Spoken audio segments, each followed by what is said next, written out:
This video is based on over 2 years of research, hard work, talking to people within the industry, publishers, marketing, and so on. This video is not an opinion piece. This has come from the inside.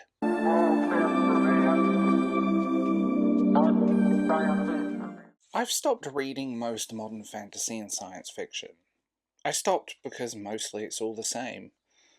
The names change, the setting shifts, but the bones are old, cracked, and weathered. Every new release feels like a reheated meal served on a different plate.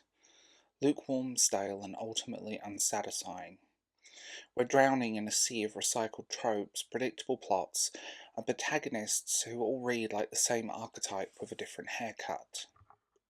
Before we get started, don't forget to like, share, and comment on this video if you find the discussion here interesting. It really helps spread the word, and if you want to support my work, check out my YouTube memberships, Patreon, and Substack. Links are in the description. Now let's get into it. Fantasy once conjured worlds where gods bled into the earth and men were swallowed whole by their own ambitions. These stories had teeth. They showed us the beauty of wonder and the terror of the unknown. Magic was unpredictable, dangerous, and awe-inspiring. Kingdoms crumbled simply because of one man. Heroes didn't always win, and sometimes they didn't even survive.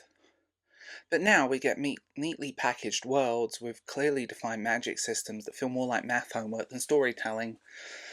Magic is no longer mysterious or dangerous, it's quantifiable, charted, reduced to a set of predictable rules that drain the wonder out of it. The magic in many of these novels has become science, and in the process it's lost its soul. And the characters are even worse. Protagonists of modern fantasy seem to be cut from the same bland, trauma-ridden, morally ambiguous anti-hero cardboard cutout, they wander through these grim worlds with permanent scowls and a penchant for monologues about how broken and alone they are.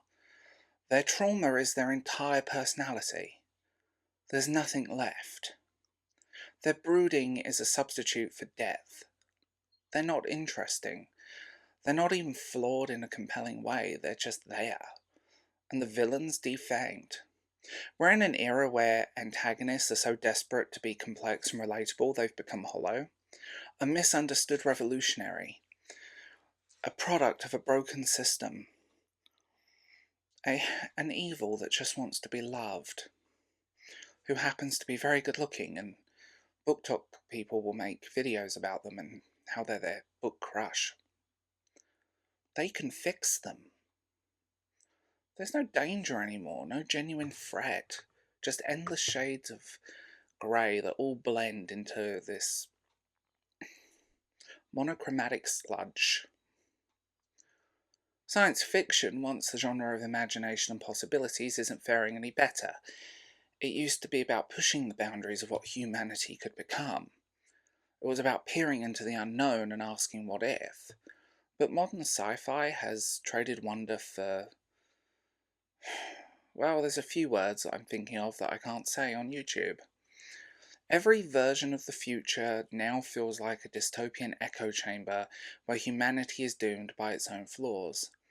Technology is always an instrument of oppression. AI inevitably rebels, and corporations control everything.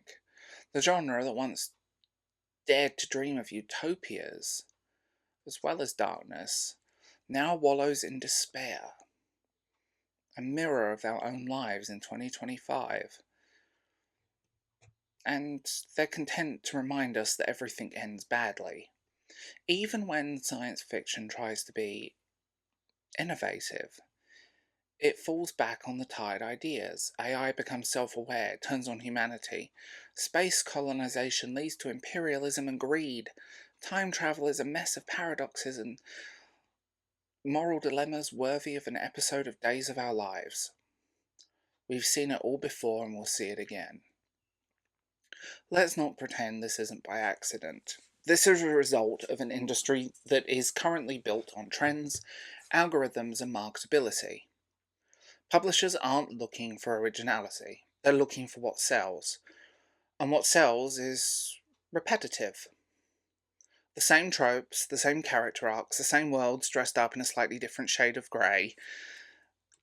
Every attempt to subvert these tropes falls flat. Subversion has become a gimmick. Killing off the protagonist halfway through the book isn't clever anymore if it doesn't serve the story. Making the villain sympathetic isn't revolutionary when every villain is a tragic figure with a sob story and bangs. Deconstructing the hero's journey isn't insightful when it leaves nothing behind but ashes and nihilism. George R. Martin, we're looking at you. You started this. Subversion has become predictable. And when subversion becomes predictable, it no longer subverts, it's just a new brand of the same old formula. We see these subversions constantly. As a result, a landscape where fantasy and science fiction has lost their soul.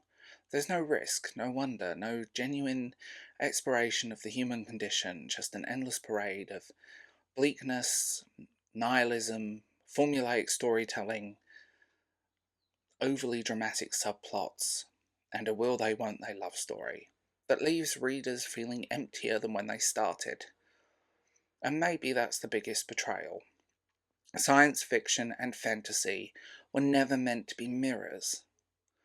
They were meant to be windows into worlds where anything was possible, where humanity's flaws could be confronted. Yes, but also where hope could bloom in unexpected places. Where the unknown wasn't something to fear, but something to be explored. But now, all we get are mirrors reflecting a world we're in, that's already broken. What's the point of dreaming if we're all shown in the inevitability of failure? It's boring. Maybe that's why I stopped reading most of it. Because somewhere along the way, fantasy and science fiction forgot how to dream. But if the genres once showed us new worlds we can't imagine anything beyond the darkness, then maybe they're just not worth reading anyway.